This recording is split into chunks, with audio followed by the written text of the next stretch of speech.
जो ज्यादा एसिडिक चीजें खाते हैं, कैंसर सेल्स का खाना है एसिड। और वैसे भी बहुत बड़ी एक मेडिकल फिलॉसफी है, acidic body is the main cause of all diseases. Acidic body में कैंसर और सारे रोग पैदा होते हैं। तो बॉडी कैसी होनी चाहिए? एल्कलाइन होनी चाहिए। ज्यादा तीखा, ज्यादा नमक, ज्यादा मिर्ची मसाले, जंक फूड, फास्ट फूड, ये एसिडिक फूड है। और एसिडिक फूड से कैंसर पैदा होता है। एसिडिक फूड से वात, पित्त, कफ, त्रिदोष, inflammation is the main cause of all diseases. तो इन्फ्लेमेशन का, त्रिदोषों का, कैंसर का मुख्य कारण एसिड। एसिडिक बॉडी नहीं, एल्कलाइन बॉडी होनी चाहिए। बहुत ज्यादा जो उल्टा पुल्टा खाते हैं, उल्टा पुल्टा सोचते हैं, जिनकी जीवन में बहुत आक्रोश है, क्रोध है, प्रतिक्रिया है। देखो, बात बात में रिएक्शन, बात बात में एंगर, गुस्सा, बात बात में नेगेटिविटी, बिना ही बात के स्ट्रेस, एंजाइटी, डिप्रेशन, ये आपके भीतर एसिड को जन्म देता है। और वो जो एसिडिक बॉडी है, तो कैंसर सेल्स का खाना क्या बताया? एसिड। दूसरा है कार्बोहाइड्रेट। अब कहेंगे कार्बोहाइड्रेट के बिना तो फिर जिंदगी नहीं चलेगी। अनहेल्दी कार्बोहाइड्रेट, जैसे चीनी, जैसे जितने भी जंक फूड है ये। और सबसे ज्यादा अनहेल्दी कार्बोहाइड्रेट जहां चीनी में है, वहीं ये जो आजकल गेहूं और चावल जो हम खा रहे हैं, ये अच्छे वाला गेहूं नहीं है। देसी गेहूं, देसी जो चावल था वो छोड़ दिया हमने। आज जिसको हम गेहूं खा रहे हैं, ये पेट भरने का और बीमार होने का सबसे ज्यादा कारण है। जहां सबसे ज्यादा गेहूं चावल खाया जाता है, वहां दुनिया में सबसे ज्यादा रोगी है, और उसमें भारत उसकी राजधानी है। चलो, अनहेल्दी कार्बोहाइड्रेट। फिर कैंसर सेल्स का खाना है बीड़ी, सिगरेट, शराब। बीड़ी मिलते ही, सिगरेट मिलते ही, शराब मिलते ही राक्षस की तरह है, रक्त बीज की तरह है। ये बीड़ी, सिगरेट, शराब से एकदम खुश हो जाता है और खूब बढ़ता है। डेयरी प्रोडक्ट्स जितने भी हैं उनसे भी। इसलिए हम कैंसर वाले की डाइट में डेयरी प्रोडक्ट और अनाज बंद कर देते हैं, उसको फ्रूट्स और वेजिटेबल्स पर डाल देते हैं, एंटी कैंसरस जूस पिलाते हैं और प्राणायाम कराते हैं। कार्बोहाइड्रेट बंद कर दिया, थोड़े दिन तक तो गुजारा हो ही जाता है। 21 दिन से लेकर के 2 महीने तक हम उसको उपवास पर डालते हैं।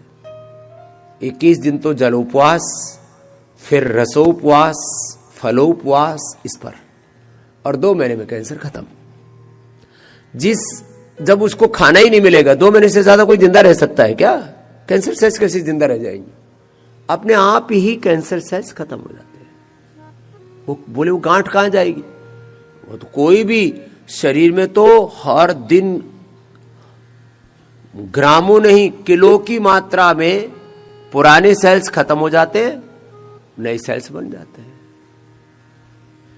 ये शरीर के अंदर प्रोसेस पूरा चलता रहता है। 24 घंटे से लेकर के 7 दिन, 10 दिन, 100 दिन अधिकतम किसी भी कोशिका की आयु होती है।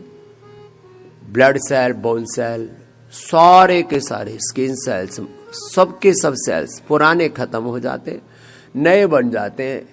ये शरीर को नयापन, यौवन देने की एक आंतरिक प्रक्रिया है। तो जो पुराना सेल खत्म होता है, उसमें जो भी उसके टूटने पर, चाहे कार्बोहाइड्रेट है, उसमें मिनरल्स हैं, उसमें विटामिन है, उसमें न्यूट्रिशंस है, उसमें आयरन है, उसमें कैल्शियम है, उसमें जो भी उसका रॉ मटेरियल है, वो बॉडी प्रोसेस करके रीयूज कर लेता है। ये 0% वेस्ट मैनेजमेंट का प्रोसेस है शरीर के अंदर। तो कैंसर की कोशिकाओं को जब उनका खाना ही नहीं मिला तो बेचारी मर जाती है, और शरीर उनको प्रोसेस करके अपने लिए यूज कर लेता है। वेस्ट मैनेजमेंट, इसको बोलते हैं ऑटोफैजी, माइटोफैजी। शरीर अपने आप को अपने आप संभाल लेता है। शरीर की संरचना सबको पढ़नी चाहिए, कोई मेडिकल साइंस पढ़ा हुआ हो ना पढ़ा हो, सबको शरीर विज्ञान का सामान्य बोध अवश्य होना चाहिए। इसलिए मैं योग कराते कराते ये एनाबॉलिज्म, मेटाबॉलिज्म, कैटाबॉलिज्म क्या है, फिजियोलॉजी क्या है, बायोकेमिस्ट्री क्या है, ये हमारा blood profile, liver profile, kidney profile, पूरा शरीर कैसे चलता है और उसके पीछे का जो मैकेनिज्म क्या है, ये मैं योग कराते कराते रोज एक्सप्लेन करता हूं। तो कैंसर के मुख्य कारणों की हम बात कर रहे थे, उसमें भी रेड मीट, उसमें ज्यादा नमक, ज्यादा चाय कॉफी, हाँ ये कारण, रेड मीट, ज्यादा चाय, ज्यादा कॉफी, ज्यादा नमक। और एक बात, ये तो पूरे विश्व में इसके लिए कम से कम पिछले 50 वर्षों से गहन अनुसंधान चल रहा है। Low immunity is the main cause of all diseases, high salt intake, red meat, high carbohydrate, unhealthy carbohydrate, liquor, तंबाकू, ये these are the main cause of cancer. इनसे pre cancer cells post cancer cells में convert हो जाते हैं। ये तो less oxygen supply भी उसमें कारण माना है। ऑक्सीजन पूरा नहीं मिलता। ऑक्सीजन जब पूरा नहीं मिलता है तो शरीर की कोशिकाएं पगला जाती हैं। बॉडी के रिसेप्टर्स को, बॉडी के एक एक सेल के रिसेप्टर को, उसकी न्यूक्लियस को, उसकी माइटोकॉन्ड्रिया को, उसकी genes, chromosomes, RNA, DNA, protein phosphorylation को राइट डायरेक्शन में एक्सप्रेशन के लिए ऑक्सीजन चाहिए।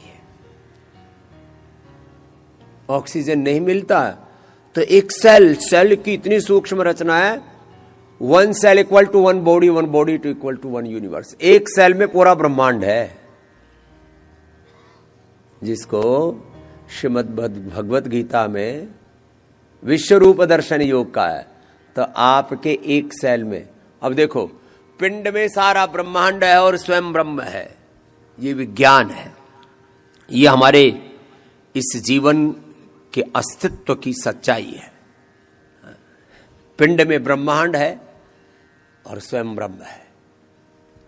ब्रह्मांड की सारी ऊर्जा सूक्ष्म रूप में हम में है। इस सारे ब्रह्मांड का कोई छोटा मॉडल बनाया जाए तो ये पिंड बनेगा। इस पिंड का भी आधार एक छोटी कोशिका है। एक कोशिका में सारे शरीर के रहस्य सन्निहित है। जिसने एक कोशिका के रहस्य को जान लिया, एक सेल के स्ट्रक्चर को, कैरेक्टर को पहचान लिया, वो फिर और उसको सही डायरेक्शन में मोड़ लिया, वो जीवन में कभी रोगी, दुखी, दरिद्र हो ही नहीं सकता। चलो, ये तो थोड़ी सूक्ष्मता में चला गया मैं। एक एक सेल के genes, chromosomes, RNA, DNA, protein phosphorylation को राइट डायरेक्शन में एक्सप्रेस करते हैं, ये योग। और इसमें म्यूटेशन कब आता है? म्यूटेशन आता है जब आप योग नहीं करते। तो योग युक्त आहार, विचार, वाणी, व्यवहार, स्वभाव, योग और योग युक्त आहार, विचार, वाणी, व्यवहार, स्वभाव, संबंध, आचरण में नहीं जीते। योग और योग युक्त आचरण, यही स्वस्थ जीवन का आधार है। अपने पूरे शरीर को बलवान बनाने के लिए विशेष प्रयत्न नहीं किया तो अब देखो कहां कहां बल कमजोर हो जाते, तो अब कमजोर पड़ जाते। किसी के हाथ पैर कमजोर, किसी के हाथ दुर्बल, इसलिए सैकड़ों तरह के व्यायाम करवाए जाते हैं। अब हाथ दुर्बल है तो दंड, पैर दुर्बल है तो बैठक भी हम कराते हैं, और सर्वांगीण सौष्ठव के लिए, संपूर्ण बल बढ़ाने के लिए सूर्य नमस्कार भी कराते हैं। तो हाथ पैर कमजोर हो तो व्यायाम भी करना पड़ेगा, और अश्वगंधा शतावरी ये पूरे शरीर के बल के लिए। अब स्त्रियों में स्त्री बल और पुरुष बल, वैवाहिक जीवन के लिए, दाम्पत्य जीवन के लिए ये बढ़ा किसी किसी में बहुत न्यूनतम स्तर पर होता है। तो कई बार देखने में डील डाल ठीक है, लेकिन डील डोल ठीक होने के बाद बॉडी की शेप अच्छी है, डोले शोले भी हैं, लेकिन भीतर से खोखले हैं। वैसे भी उत्तेजक आहार, उत्तेजक विचार, स्टीरॉइड्स और ये सिंथेटिक दवाइयाँ, पोल्यूशन, रेडिएशन, जो ये मॉडर्न लाइफस्टाइल है, इसका सबसे बड़ा दुष्प्रभाव व्यक्ति की जीवनी ऊर्जा पर पड़ रहा है, और लोगों का मूलाधार चक्र, स्वाधिष्ठान चक्र, मणिपुर चक्र गड़बड़ा रहा है, और उसी से लोगों का वैवाहिक जीवन अच्छा नहीं है। उसके लिए सामान्य रूप से अश्वगंधा, शतावर, सफेद मूसली, कोच बीज, ये सब को हम बताते हैं। बला बीज भी हो जाए तो और अच्छा। वैसे इस सब के लिए एक यौवन चूर्ण या इम्यूनोग्रिट पाउडर या इम्यूनोग्रिट भटी, पुरुषों के लिए यौवनामृत, यौवन गोल्ड, लेडीज के लिए संतति सुधा, नारी कांति वटी शिरफ, फलघृत, दशमूल का प्रयोग। ये विशेष रूप से दाम्पत्य जीवन में जो पौरुष है, जो भी आंतरिक बल है, उसके लिए। फिर किसी किसी का लीवर कमजोर होता है, सब कुछ ठीक है, लीवर कमजोर है। मैंने कई बार कहा है, आयुर्वेद की औषधियां बल दे करके, आप का लीवर कमजोर है तो लीवर की बीमारी है ना, तो आयुर्वेद की औषधियां बलवर्धक है, वो इम्यूनिटी बढ़ाने वाली है, लॉन्गिविटी बढ़ाने वाली है, एंटी एजिंग है, वो एंटी इन्फ्लेमेशन का काम करते हैं, एंटी इन्फ्लेमेटरी है, वो टारगेटेड मेडिसिन का भी काम करती हैं, इंटीग्रेटेड मेडिसिन का भी काम करती है, सिम्टम्स को भी, सिस्टम को भी, हार्डवेयर को, सॉफ्टवेयर को, स्ट्रक्चर को, कैरेक्टर को ठीक करती है। स्थूल सूक्ष्म कारण शरीर पर, अन्नमय मनोमय, प्राणमय, विज्ञान में, आनंद में, कोष पर एक साथ काम करती है। आयुर्वेद की औषधियां आपके स्थूल सूक्ष्म कारण शरीर, आपके दृश्य भौतिक शरीर पर और आपके चैतन्य शरीर पर, आप मात्रिक जड़ शरीर नहीं है, आप एक चैतन्य पूर्ण सत्ता है। तो आयुर्वेद की औषधियां सर्वांगीण रूप से आपको आरोग्य देती है।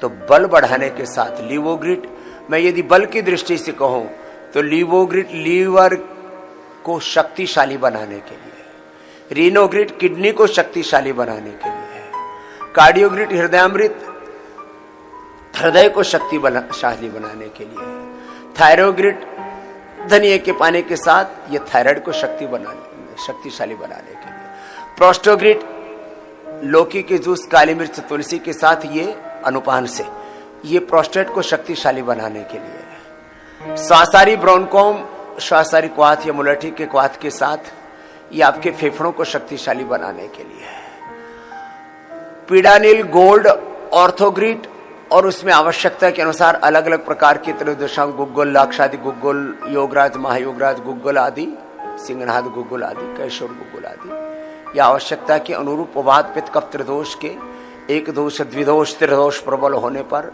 उसके अनुसार दी जाती है। पीड़ांतक क्वाथ या पीडानिल क्वाथ या पीडानिल जूस, जिसमें एलोवेरा, गिलोय, पारिजात, निर्गुंडी, सहजनम 5 रूप से विशेष चीजों को पिलाते हैं। खाली पेट लहसुन कल्प करवाते हैं, एटीएम की सब्जी खिलाते, दही, छाछ, नींबू, अचार, टमाटर, पत्ते तो सभी में बंद करवाते हैं। तो हड्डियों को शक्तिशाली बनाने के लिए, जिसको हिंदी में कंकाल तंत्र बोलते हैं, स्केलेटन सिस्टम को स्ट्रेंथन करने के लिए, कंकाल तंत्र भी लोगों का कंगाल हो रखा है, बोन डेंसिटी कमजोर है, osteoblast osteoclast cells, bone formation, bone resorption गड़बड़ा गया है। तो मैं कह रहा था अलग अलग अंग प्रत्यंगों को शक्ति देने के लिए बल, बलम उपास, तो इसकी व्याख्या में करो तो कई घंटे लग जाएंगे। आंखों का बल बढ़ाने के लिए आई ग्रिट, कानों का बल बढ़ाने के लिए ईयर ग्रिट, मस्तिष्क का बल बढ़ाने के लिए मेदाउटी, मेमोरी ग्रिट, ओमेगा और ब्राह्मी घृत। लोगों ने घी खाना छोड़ दिया, रिफाइंड ऑयल खा रहे, मिलेट्स खाने छोड़ दिए, खाली गेहूं और चावल के पीछे ही सोटा घूम रहा है। अच्छा घी अच्छा तेल खाना छोड़ दिया, रिफाइंड ऑयल और घी के नाम पर वो क्रिस्टल वाला वनस्पति घी है। मेरे राम, कितना नकलीपना आ गया है जिंदगी में। जीवनीय ऊर्जा कमजोर पड़ गई, उसके लिए इम्यूनोग्रिट गोल्ड, इम्यूनोग्रिट वटी, छोटे छोटे सूक्ष्म स्तर के कुपोषण हो गए, vitamin D, B12, calcium, iron, omega दी। इसके लिए यद्यपि हमने एक हेल्दी विकल्प बना रखा है, Nutrela, vitamin D, B12, calcium, iron, omega protein powders, और जो बहुत ज्यादा पुरुषार्थ करके पूरे शरीर को अच्छा बनाना चाहते हैं। आजकल यूथ में बहुत क्रेज है, उल्टा पुल्टा खा रहे हैं, उस पर विदेशी कंपनियों ने और कुछ ऐसे लोगों ने कब्जा कर लिया है जो आपको सिंथेटिक चीजें दे रहे हैं और उससे जिंदगी में जहर घोल रहा है। वैसे तो इन पर प्रतिबंध लग जाना चाहिए शासन तंत्र के स्तर पर, लेकिन शासन तंत्र में भी बहुत षड्यंत्र है, अलग अलग एजेंसियां, अलग अलग इसके पूरे प्रोसीजर्स हैं। आदमी को इतना पगला दिया है, झूठ को पोषण देने के लिए उसके पीछे इतनी एजेंसियां हैं, इतना बड़ा षड्यंत्र है, कुचक्र है, आदमी उससे बाहर ही नहीं निकल पाता। ओहो, बहुत बुरा है। पवन मुक्तासन, उत्तान पद्मासन। तो शारीरिक तौर पर सूक्ष्म कुपोषण, भावनात्मक स्तर पर मोलिक्यूल्स ऑफ इमोशंस, सूक्ष्म संवेदनाओं के स्तर पर व्यक्ति को कुपोषण है।